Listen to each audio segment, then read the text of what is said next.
राहुल गांधी मनोवादी नाही का? राहुल गांधी हिंदुत्ववादी नाही का? जानवं घेऊन जातो मंदिरामध्ये, असं जानवं दाखवतो.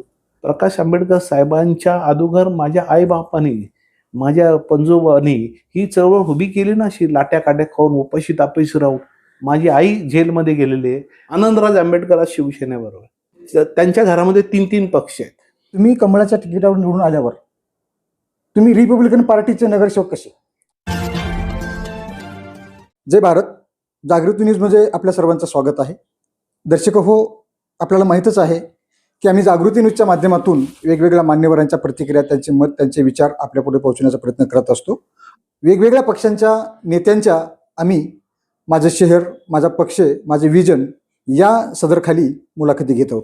आत्ता माझ्यासोबत Republican party of India Athawale गटाचे महाराष्ट्र राज्याचे संघटक परशुरामजी वाडेकर माझ्यासोबत आहेत. परशुरामजी वाडेकर हे विद्यार्थी दशेपासून चळवळीचं काम करतात. त्यांचा जर आलेख बघितला आपण तर पैदल फिरण्यापासून ते सायकल आणि सायकल ते हे असाचं आत्ताचं हे वैभव, म्हणजे असा हा त्यांचा प्रवास आहे. गेली अनेक वर्षे त्यांनी चळवळीमध्ये काम केलेलं आहे. वेगवेगळे आंदोलनं केलेली आहेत. वेगवेगळ्या आंदोलनाच्या माध्यमातून त्यांच्यावरती पोलिसांनी लाठी हल्ले केलेले आहेत, जेलमध्ये गेलेले आहेत. पॅन्थरच्या काळामध्ये त्यांनी पॅन्थरमध्ये सुद्धा काम केलेलं आहे आणि पॅन्थर बरखास्त झाल्याच्या नंतर ते रामदास आठवले यांच्या नेतृत्वाखाली जे रिपब्लिकन पार्टी ऑफ इंडिया स्थापन झाली, त्या स्थापनेपासून ते आजपर्यंत RPI सोबत म्हणजे रिपब्लिकन पार्टी ऑफ इंडियामध्ये कार्यकर्ते, नेते, पदाधिकारी म्हणून काम करत आहेत. असे परशुरामजी वाडेकर आत्ता माझ्यासोबत आहेत. त्यांच्याशी आपण माझं शहर, माझा पक्ष, माझं विजन या संदर्भामध्ये आपण चर्चा करणार आहोत. सर्वप्रथम परशुरामजी, आपलं जागृती न्यूजमध्ये स्वागत आहे. जय भीम, जय शिवराय, जय संविधान, जय महाराष्ट्र. तो भारतीय संविधानाने अन्न, वस्त्र, आरोग्य, निवारा आणि शिक्षण ह्या 5 मूलभूत सोयी सुविधा आहेत. या 5 मूलभूत सोयी सुविधा सोडवण्यासाठी आपण काय प्रयत्न केलेत? सर्व स्तरावर आम्ही प्रयत्न केलेत. आमच्या प्रभागामध्ये तुम्ही नागरिकांचा सेन्स घेऊ शकता, तुम्ही विचारू शकता. विरोधाला विरोध करणारे आहेत, पण पब्लिकला विचारा. आम्ही 24 तास या सगळ्या प्रश्नावर काम करणारे कार्यकर्ते आहोत. आम्ही सगळे चौक डेव्हलप केले, रस्ते मोठे केले, वस्त्या मोठ्या केल्या. आमच्याकडे SRAचे प्रकल्प आहे, त्याला आम्ही कधी विरोध केला नाही, ते डेव्हलप होऊन दिले. म्हणजे एज्युकेशन, आरोग्य, स्वच्छता आणि प्रभागातले रस्ते, फुटपाथ, ज्या चांगल्या सुविधा आहे गरिबांना देता आल्या. कारण मी त्या स्लममधून येतो, मी तिथंच राहतो, मला त्याच्या व्यथा माहिती आहे ना साहेब, नाही का? मला कॉर्पोरेशनचं संडास माहिती आहे की मच्छर ची अगरबत्ती जाऊन मी टॉयलेटला बसणारा कार्यकर्ता आहे, त्यामुळे त्याच्या व्यथा मला माहिती आहे की ही सगळी कामं प्राधान्याने आम्ही करण्याचा प्रयत्न केला, नाही का? आणि इथं हे नगरसेवक पद आहे, हे लोकांची सेवा करण्यासाठी पद आहे. आत्ता सध्या आपल्या पक्षाची काय स्थिती आहे? आत्ता सध्या आमच्या पक्षाची पुणे शहरामध्ये एकदम फर्स्ट क्लास आहे. आम्ही गेल्या वेळेस आम्ही 10 जागा आम्हाला मिळाल्या, त्यातल्या 5 आम्ही निवडून आणल्या. यावेळेस आम्ही 20 जागेची यादी दिलेली आहे, त्यातून आम्ही किमान 15 जागा आम्हाला मिळाव्यात, हा आमचा प्रयत्न आहे. आणि ही सत्ता मातंग समाज असेल, मुस्लिम असेल, जे आम्हाला मिळाले. गेल्या वेळेस आमच्या 5मध्ये आम्ही 1 मुस्लिम, 1 मातंग समाजाला, 3 बौद्ध अशा पद्धती. याही वेळेस ज्या जागा मिळतील त्या शक्य होईल आम्हाला बाकीच्यांना देता येईल. आणि 100% महापालिकेमध्ये आमच्या 5ही नगरसेवकांनी खूप चांगलं काम केलं. म्हणजे बजेट आम्हाला मिळालं, बजेट मिळाल्यामुळं काम करता आलं. बजेटच नसते मिळालं तर काम करता आलं नसतं ना. आणि म्हणून मी वारंवार सांगतो की ज्या मित्र पक्षाबद्दल आंबेडकरी ह्याच्यामध्ये, म्हणजे यामध्ये लेफ्टचे काही कार्यकर्ते, डावे कार्यकर्ते, काँग्रेसचे कार्यकर्ते आमच्यावर टीका करत असतात, पण केंद्रीय मंत्री रामदासजी आठवले साहेबांनी 15 वर्षापूर्वी भाजपबरोबर अलायन्स केलं. अलायन्स केल्यानंतर लोक बोटं मोडत होते, अरे काय केलं काय केलं. परंतु आज परिस्थिती असे तेच लोक म्हणतात की नाही, राईट केलं, नाही का, बरोबर केलं. कारण की काँग्रेस पक्षाने फक्त मतं, म्हणजे काँग्रेसचा मतदार हा त्याचा स्वतःचा मतदार नाही आहे, आंबेडकरी चळवळीचाच मतदार काँग्रेसचा आहे. परंतु आपल्या पक्षावरती असा आरोप केला जातो की आपण जे आहात रिपब्लिकन पार्टी ऑफ इंडिया भाजपसोबत गेल्यामुळे एका हिंदुत्ववादी मनोवादी पक्षाला तुम्ही सपोर्ट करताय असा तुमच्यावरती आरोप केला जातोय. साहेब तुम्हाला परत एकदा सांगतो, या भारतामध्ये मनुवादी कोण नाही मला सांगा. अच्छा, म्हणजे तुम्हाला सर्व राहुल गांधी मनुवादी नाही का? राहुल गांधी हिंदुत्ववादी नाही का? जानवं घेऊन जातो मंदिरामध्ये असं जानवं दाखवतो. हा, काँग्रेस पक्षामध्ये हिंदुत्ववादी नाहीत का? सगळ्या पक्षामध्ये हिंदुत्ववादी आहेत. ज्यावेळेस दलित अल्पसंख्याक अडचणी येतो त्यावेळेस सगळे एकत्र येतात आणि त्यांच्यावर अटॅक करत असतात. हे फक्त नावाला सगळे वेगळे असले तरी त्या पक्षामध्ये आहेत ना. आम्ही भोगलोय ना काँग्रेसला, म्हणजे आम्ही एवढं भोगलोय की त्याचा हिशोब नाही. आता 15 वर्षामध्ये आम्ही बाबासाहेबांचं जे बघतोय म्हणजे आमच्या आयुष्यामध्ये, म्हणजे दिल्लीतलं घर होतंय, स्मारक होतंय, इंदू मिल होतंय, सगळीकडे आता परवा पुतळा बसला पॅरिसमध्ये. अरे हे आम्ही बघतोय ना, म्हणजे आम्हाला. पण हे सगळं भाजपच्या काळामध्ये होतं, तुम्हाला आनंद होतोय. परंतु दुसरीकडे असे भाजपवरती आरोप केला जातोय की ह्या समस्या नाहीत. ज्या समस्या आहेत त्या समस्याकडे मात्र भाजप दुर्लक्ष करते असं म्हटलं जातं. नाही बघा, पूर्वीची भाजप होती, आताची भाजप होती, फरक आहे. पूर्वी त्यांच्यात बी त्यांनी सुधारणा केली, त्यांच्यात बी बदल केला. आम्ही काय भाजपचे हे नाही का, परंतु आम्ही काँग्रेसचे बी हे नाही. प्रश्न असा आहे की कोणावर आता एक तर रिपब्लिकन पक्ष एक संघ नाहीये. जर एक संघ असेल तर कशाबद्दल आम्ही कोणाबरोबर जाऊ? मग प्रकाश आंबेडकरांनी रिपब्लिकन पक्षाचं ऐक्य होण्यासाठी सगळ्यांनी पुढाकार घ्यायला पाहिजे ना. आज त्यांच्या घरामध्ये 3 पक्ष आहेत नाही का. आठवले साहेब म्हणतात मी माझा राजीनामा देतो, समाजाचं ऐक्य व पक्षाचं ऐक्य. परंतु आठवले साहेब जेव्हा असं म्हणतात ना तेव्हा अनेकांचं मत आहे की ते बार्गेनिंग पॉवर वाढवतात. नाही अहो, बार्गेनिंग मुद्दा असा आहे की बघा, हे आपण एक तर कमी म्हणजे प्रत्येक शहरामध्ये प्रत्येक वॉर्डामध्ये आपली संख्या एकटे निवडून येण्यासारखी नाही. कोणाला तरी घेतल्याशिवाय आपण निवडून येऊ शकत नाही. ते बाळासाहेबांचा आता मुद्दाच काढलेला आहे. तर बाळासाहेबांचं म्हणणं असं आहे की आता इतर पक्ष शिल्लकच नाही राहिले ना. अरे साहेब, कशी शिल्लक राहील? आणि जर तुम्हाला असं वाटतं की बाळासाहेब एक झालं पाहिजे तर त्यांचं म्हणणं असं आहे की रिपब्लिकन पार्टी वंचित मध्ये विलीन करा. नाही असं कसं विलीन? बाबासाहेबांचा रिपब्लिकन पक्ष तो आठवले साहेबांनी भारतातल्या कानाकोपऱ्यात पोहोचवलेला आहे. आज सिक्कीममध्ये आमचे 2 आमदार आहे, सगळीकडे. प्रश्न असा आहे की प्रकाश आंबेडकर हे माझे आदरणीय नेते, बाकी सगळे आंबेडकरी चळवळीचे माझे आदरणीय नेते, त्यांच्याबद्दल मी कधी काय बोलणार, परंतु ते आमचे परमपूज्य बाबासाहेब यांचे नातू आहेत. आम्हाला त्यांच्या मनामध्ये खूप रिस्पेक्ट आहे. पण त्यांची जबाबदारी आहे की हे सगळ्या समूहाला. आज प्रकाश आंबेडकर साहेबांच्या अगोदर माझ्या आईबापांनी, माझ्या पंजोबांनी ही चळवळ उभी केली ना, अशी लाट्या काट्या खाऊन उपाशी तापाशी राहून ही मुवमेंट उभी केली ना. माझी आई जेलमध्ये गेलेली आहे, लाट्या काटे आलेले आहे. आज बाळासाहेब किंवा त्यांच्या नंतरचे हे सगळे नंतर आलेले. त्याच्या अगोदर दादासाहेब गायकवाड, BC कांबळे, रामदास आठवले साहेबांसारखा माणूस, याच्या मागं आंबेडकर नाव नाहीये. संघर्ष शून्यातून ह्याच्या पण गेले ना. लाठी काठी खाऊन, मार खाऊन, हे खाऊन ही चळवळ उभी कर. नामदेव ढसाळ या लोकांनीच ही मुवमेंट बांधली ना. त्यांना तुम्ही नाकारू कसे शकता? असं कसं कोण आजच्या नंतरच्या काळामध्ये भूमिका जे बदलल्या त्यावर लोकांचा थोडस. परंतु तेच आहे का, त्याच्यानंतर सगळेच आलेले आहेत. आठवले साहेब आलेत का, कवाडे साहेब आले, नामदेव आले, सगळे आले ना, त्या लाईनीमध्ये आले ना. एक तर आठवले साहेबांची चूक आहे का? नाही, सगळे आले. का आले? ह्याचं आत्मचिंतन, ह्याचा अभ्यास झाला पाहिजे ना साहेब. येणं न कारणाने आज त्या लाईनीमध्ये सुभेत ना सगळे. कोण आहे मला सांगा ना? आनंदराज आंबेडकर आज शिवसेनेबरोबर. तुम्ही नाही विचारणार का त्यांना? ठीक आहे, आठवले साहेब तुम्ही का त्यांना विचारत नाही? मग आज त्यांच्या घरामध्ये 3 पक्ष आहेत. का विचारत नाही तुम्ही की नाही वा त्यांच्या घरात 3 पक्ष? आणि पक्ष सगळीकडे असले पाहिजे, त्यांना तो स्वतंत्र आहे, अधिकार आहे. परंतु जर सगळा समाज एकत्र ते आता 3 पक्ष असतील त्यांच्या घरामध्ये, तर आपला जो पक्ष आहे रिपब्लिकन पार्टी ऑफ इंडिया, हा आपण एकंदरीत लोकांचंच मत असं आहे की मी ही म्हणत नाहीये तुम्ही कमळावर निवडणूक लढवता म्हणजे तुमचा पक्ष तुम्ही भाजपमध्ये विलीन केलाय का? आता तुम्ही सांगा 4चं पॅनल आहे नाही का. आता हे आमच्याकडे 4चं पॅनल, माझी कब्बशी आणि त्यांचे 3 कमळ. म्हणजे एकतर पहिलेच आमच्यावर हे असतो की बाबा ह्यांना पाडायचंच नाही का. आणि आता मी कब्बशी घेतली 3 कमळ, हे मी निवडून येईल का? म्हणजे सांगतो, तुम्हालाच विचारतो, निवडून येईल का? सिंगल वाडा सुद्धा आम्ही चिन्ह घेतलं तर आमचं कामदार. आता 4 पॅनल पद्धतीमध्ये आम्ही कसं काय लढणार? 10 दिवस प्रचाराला मिळतात ते याच्यात, ते चिन्हही पोटू शकत नाही आमच्या. बरं, ते पडतील आणि मला त्यांच्यामुळे- काही लोकांनी असंही विचारलं की हे जेव्हा कमळाच्या चिन्हावर निवडणूक लढवतात, मग ते तुम्हाला चिन्ह जेव्हा देतात तर कोणताही पक्ष जो असतो ही चिन्ह देण्याच्या अगोदर आपल्या पक्षामध्ये त्याचा सदस्य म्हणून करून घेतात. काय खरंच आपल्याला सदस्य नाही, वगैरे करून घेतलं जातं? बिलकुल नाही. आम्ही पुणे महापालिकेमध्ये गट नेते म्हणून आम्ही होतो. हं. स्वतंत्र आमचं कार्यालय होतं, स्वतंत्र आमचं अस्तित्व ठेवून होतं. आम्ही फक्त त्यांचं चिन्ह घेतलं, विलीन आम्ही कधी झालो नाही. पुणे महापालिकेमध्ये आज बी बघू शकता की आमचं स्वतंत्र रिपब्लिकन पार्टी ऑफ इंडिया असं कार्यालय, स्वतंत्र रिपब्लिकन पार्टी असा गट आहे आमचा. तुम्ही पाहू शकता, मी असं बोलत नाही, तुम्ही पाहिलेले सुद्धा आहे. त्यामुळं आम्ही त्यांच्यात विलीन झालो नाही.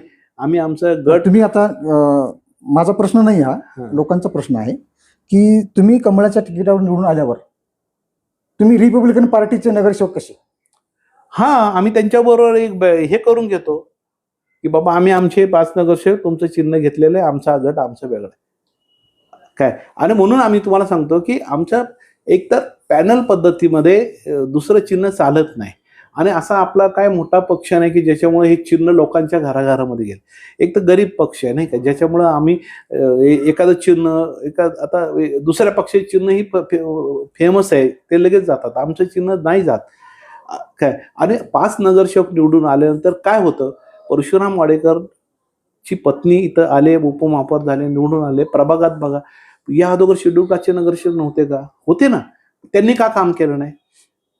कोणाच्या तरी हाताखालचं भावलं होणं आणि त्याला दाबून नुसतं शेड्यूल कास्ट आहे निवडून दिले, बघा आम्ही निवडून दिले, असं हे काँग्रेसने केलं. परंतु बीजेपी मध्ये नाही, निवडून आला काम कर, जे खरंय ते मान्य केलं पाहिजे ना साहेब. काँग्रेस अगोदरचे काँग्रेसचे नगरसेवक आपापल्या प्रभागात बघा त्यांनी काही काम केलं का? नाही केलं काय. सर आम्हाला संधी आली, आम्ही एवढी कामं केलं, सगळे चाट पडायला लागले एवढी. अरे बजेट मिळतंय तेवढं, मानसिकता पाहिजे ना. काँग्रेसमध्ये चड्डी द्यायची, शर्ट नाही द्यायचं, शर्ट पुढच्या निवडणुकीला. नाही, आता महाराष्ट्रातल्या 29 राज्यातल्या 29 महानगरपालिकेच्या निवडणुका होत आहेत आणि बऱ्यापैकी सगळ्या ठिकाणी असं त्रिशंकू निवडणुका होतील असं दिसते. म्हणजे महायुती, महाविकास आघाडी आणि वंचित बहुजन आघाडी. आता पुणे महानगरपालिकेचे चित्र कसं असेल असं वाटतं तुम्हाला? पुणे महापालिकेमध्ये रिपब्लिकन पक्ष, भाजप तर एकत्र लढणार. आता त्यामध्ये शिवसेना आलेली आहे. शिवसेना पूर्वी आम्ही 15 वर्ष भाजप रिपब्लिकन पक्ष, भाजप बरोबरचा पहिला मित्र पक्ष हा रिपब्लिकन पक्षच आहे आठवले साहेबाचा. आता 3 पक्ष म्हणून पुण्यामध्ये ते आम्ही तिघं एकत्र असू असं दिसतंय. आता राष्ट्रवादी आणि शरद पवार असे एकत्र लढणार असं म्हणतात. ते सक्सेस होईल काय होईल मला माहित नाही. अजून किती पॅनल होईल आणि कसे होणार आहे हे कोणालाच आयडिया नाही. आता महाराष्ट्रामध्ये चित्र स्पष्ट व्हायला तयार नाही. एक चित्र झालं, भाजप रिपाई शिवसेना लढणार, एवढं झालं. बाकीच्या पॅनलचं ना शिवसेना लढणार, उद्धवची ठाकरे साहेबाची लढणार कोणाबरोबर, मनसे कोणावर लढणार, काँग्रेस कोणावर लढणार, शरद पवार, हे अजून गुलदस्त्यामध्ये 1-2-3 दिवसात क्लिअर होईल. परंतु पुण्यामध्ये रिपब्लिकन पक्ष, शिवसेना, भाजप लढणार आणि महापालिकेमध्ये या 3 पक्षाच्या युतीचाच महापौर होणार. आणि जर शेड्यूल कास्टचं महापौर पद मिळालं तर जसं बापटांनी आम्हाला संधी दिली तसंच या ठिकाणी आदरणीय आता केंद्रीय मंत्री माझे मित्र आहे मुरली अण्णा मोहोळ, हे महापौराची संधी आंबेडकरी चळवळीतील कार्यकर्त्याला रिपब्लिकन पक्षाला देतील असा आम्हाला विश्वास आहे. बरं, जर समजा उद्या आपल्या पक्षाला जेवढ्या जागा सुटतील त्यापैकी काही तुमचे नगरसेवक निवडून आले, तुमच्या घरातले ताई निवडून आल्या, तर तुमचं विजन काय आहे? नाही, आता मी निवडणूक लढणार आहे. अच्छा, तुम्ही लढणार आहे? हा, ओके. आता महिला वार्ड नाहीये, आता पुरुष वार्ड झाल्यामुळं माझ्या पत्नीनेच मला सांगितलं की तुला आमदार व्हायचं असेल तर पहिलं कॉर्पोरेटर हो का. मी 3 विधानसभा लढल्या. आता ते म्हणले एकदा हा ट्राय करून बघ. आता आम्ही एवढं प्रचंड नागरिकांची सेवा केलेली आहे तर नक्की ते मायबाप मतदार मला निवडून देतील असा मला विश्वास आहे. मग विजन काय निवडून आल्याच्या नंतर तुमचं काय विजन आहे? प्रभागाचं का शहराचं बोलता? आता तुम्ही नेते आहात, प्रभागाचं सांगा आणि शहराचं पण सांगा. एकतर मी मागाशी सांगितलं की पुणे महापालिकेच्या हद्दीतल्या झोपडपट्ट्या ह्या सुधारल्या पाहिजेत. तिथलं आरोग्य सुधारलं पाहिजे. इथं ससूनच्या धर्तीवरचे एक 2-3 मोठे हॉस्पिटल निर्माण झाले पाहिजे, मेडिकल कॉलेज निर्माण झाले पाहिजे, महापालिकेने स्वतंत्र कॉलेज बनवले पाहिजे, रेल्वे हद्दीतल्या झोपडपट्ट्यांना संरक्षण दिलं पाहिजे. SRA चा प्रकल्प जसं धारावीमध्ये आहे तशाच पद्धतीचे ते नियम पुण्यामधल्या झोपडपट्ट्यांना लागले पाहिजेत. तसंच बेरोजगारी आणि याचा प्रश्न मोठा आहे. त्यासाठी महापालिकेने अशा पद्धतीचे काही उद्योग सुरू करावे जेणेकरून झोपडपट्ट्यामधल्या काही महिलांना रोजगार मिळेल आणि तशा पद्धतीचा प्रयत्न रिपब्लिकन पक्ष म्हणून आम्ही या ठिकाणी नक्की करणार आहोत. या ठिकाणी जे आमच्या प्रभागामध्ये आम्ही जी काम केलेत, म्हणजे आता अंडरपास करायचे आहेत, काही ब्रिज बांधायचे आहेत, काही आमच्या वसाहती आहेत त्या वसाहती डेव्हलपमेंट करायच्यात, काही प्रभाग वाढलेला आहे त्यामध्ये काम करायचं आहे. अधिकाधिक आमचं लक्ष की ससूनच्या धर्तीवरचे हॉस्पिटल्स वाढले पाहिजे आणि ते छोटे छोटे हॉस्पिटल मंदिरं तर आहेत, पण आता ग्रंथालय आणि अभ्यासिका प्रत्येक वसाहतीमध्ये उभ्या करायच्या जेणेकरून मुलं जाऊन तिथं अभ्यास करतील. तिथं हे त्यांना सगळ्या सुखसुविधा त्या लायब्ररीमध्ये आणि अभ्यासिकेमध्ये द्यायच्यात. अशा पद्धतीचं एक विजन आहे. पुणे शहरामध्ये जे काम कोरोनाच्या काळामध्ये आणि बाकीच्या ह्याच्यामध्ये महायुती म्हणून आम्ही केलेलं आहे. बरं, हे सगळं तुम्ही शहराच्या विकासाच्या संदर्भात तुमची ही विजन आहे, परंतु आजही भारताला स्वातंत्र्य होऊन 75 वर्ष झालेली आहेत. 75 वर्षाच्या काळामध्ये अन्न, वस्त्र, आरोग्य, निवारा आणि शिक्षण यांच्या समस्या सुटलेल्या नाहीत. शिक्षणाची समस्या तर दिवसेंदिवस जटिल होत चाललेली आहे. याच्यावरसाठी तुमचं काय विजन आहे? काय नाही नाही, एक तर पुण्यामधला ट्रॉफिकचा सगळ्यात जास्त प्रश्न आहे की तो खूप जटिल झालेला आहे. हे एक अत्याधुनिक शहर पुणे मुंबई नंतर पुण्याकडे लक्ष आहे आणि पुणे हे वाढतं. अत्याधुनिक शहर तुम्ही बनवण्याच्या अगोदर तुम्हाला या शहरातल्या मूलभूत गरजा पूर्ण कराव्या लागतील ना. या शहरातला प्रत्येक नागरिक पोटभर जेवला पाहिजे, त्याला अंगभर कपडे मिळाले पाहिजे, त्याला राहण्यासाठी घर मिळालं पाहिजे, त्याचं आरोग्य चांगलं राहिलं पाहिजे, त्याच्या मुलाला शिक्षण मिळालं पाहिजे. तर ह्या सगळ्या मूलभूत गरजा पुरवण्यासाठी तुमचं काय विजन आहे? नाही नाही, यासाठी मगाशी तुम्हाला सांगितलं ना की पुण्यातली झोपडपट्टी मुक्त पुणे झालं पाहिजे. पुण्यात एकही झोपडपट्टी राहिली नाही पाहिजे. रिंग रोड्स बनवले पाहिजे, कॉलेज बनवले पाहिजे, शाळा काढल्या पाहिजे, प्रत्येक वार्डामध्ये प्रभागामध्ये एक हॉस्पिटल बनवलं पाहिजे की आज प्रत्येकाला काही ना काही रोज आणि ते पैसे लोकांकडे नाही तर सरकारच्या मार्फत हे आरोग्याच्या सुविधा प्रत्येक वसाहती पातळीवर त्या झाल्या पाहिजे नाही का. म्हणजे प्रभाग पातळीवर एक चांगलं हॉस्पिटल बनवलं पाहिजे. तसं आम्ही नक्की तशा पद्धतीचा प्रयत्न आमच्या प्रभागामध्ये खेडेकर हॉस्पिटल आहे, संजय गांधी हॉस्पिटल, लवकरच ते एक जॉईन करून एक चांगलं हॉस्पिटल होणार. त्याच धर्तीवर सगळ्या प्रभागामध्ये तशा पद्धतीचे हॉस्पिटल व्हावेत, रस्ते मोठे व्हावेत, भुयारी मार्ग व्हावे. जसं पिंपरी चिंचवडमध्ये रस्ते आहेत, ब्रिज आहे, तसं पुण्यामध्ये देखील तसंच इन्फ्रास्ट्रक्चर उभं करण्यासाठी आम्ही प्रयत्न करणार आहे. आणि यामध्ये जे इंजिनियर आहे, जे अधिकारी आहे, या लोकांनी काम केलं पाहिजे. एखादा ब्रिज पाडला तर राजकीय लोकांना शिवाय देतात नाही का, परंतु ब्रिज तो इंजिनियरने बांधलेला असतो, त्यांची टेक्नॉलॉजी सर्वाधिक आहे. त्यांनी देखील तशा पद्धतीचं प्लॅन करण्यासाठी 50 वर्षात हे पुणे कसं दिसेल त्यांच्याकडून हा प्लॅन करून तशा पद्धतीने शहर उभं कसं करता येईल हा प्रयत्न आहे. तर आज ब्रिज बांधायचा आणि उद्या तो 4 वर्षाने तोडायचा, हे काय बरोबर नाही. वर्ग साहेब, माझे शेवटचे 2 प्रश्न आहेत तुम्हाला. आपण विद्यार्थी दशेपासून चळवळीत आहात, सायकलवरून स्कूटरवर फिरत तुम्ही सगळी चळवळ केलेली आहे. आज तुम्ही सगळं वैभव उभं केलेलं आहे, सगळं तुम्ही तुमच्या कार्यकर्तृत्वानं उभं केलेलं आहे. हे सगळं करत असताना तुम्ही मोठे झालात साहेब, चळवळ कुठे आहे? चळ आहे ना साहेब, प्रश्न आहे का? प्रश्न 25-30 वर्षापूर्वी मी ज्या झोपडीत राहत होतो, जिथं पाणी नव्हतं, निवारा नव्हता, टॉयलेट नव्हतं, काही नव्हतं, त्यावेळेस आम्ही आंदोलन करायचे तर चळवळ अशी यायची, लोक मोर्चे आमचे मोठे व्हायचे. आज त्या वस्तीमध्ये संडास आलं, बाथरूम आले, रोड झाले, घरं पात्रायचे, सिमेंट कॉन्क्रीट झाले. पूर्वी त्या घरावर निळा झेंडा असायचा, त्या वसाहतीवर निळा झेंडा. रिपब्लिकन पक्षाच्या कार्यकर्त्यांनी रक्त सांडून या पुणे शहरातल्या झोपडपट्ट्या वाचवल्या, संघर्ष केला, उद्ध्वस्त झाले, तडीपार झाले कार्यकर्ते. आज त्या झोपडपट्ट्या कॉन्क्रिटीकरण झाल्यानंतर, विकास झाल्यानंतर आता तिथं त्या विकासामध्ये आंबेडकरी चळवळीचा एवढा मोठा वाटा आहे की बाबासाहेबांचा फोटो असणाऱ्या, कमानी असणाऱ्या झोपडपट्ट्या, आज त्या कमानीवर बाबासाहेब दिसत नाहीये. निळा झेंडा गायब झालाय. आता तिथं भगवा झेंडा आलाय, पिवळा झेंडा आलाय, निळा झेंडा आलाय. पहिला झेंडा फक्त निळा होता. पहिले आंदोलन आम्ही केले, मी त्याचा साक्षीदार आहे, आंदोलनातला मी कार्यकर्ता आहे. आता ही लोक विसरली मुवमेंट. लोकांना असं वाटतं नाही आता सगळे मिळालंय. जेव्हा अडचण होते तेव्हा सगळे रस्त्यावर यायचे. आता सगळ्यांचं व्यवस्थित झाले. आता सगळ्या पक्षात वेगवेगळ्या गेलेत.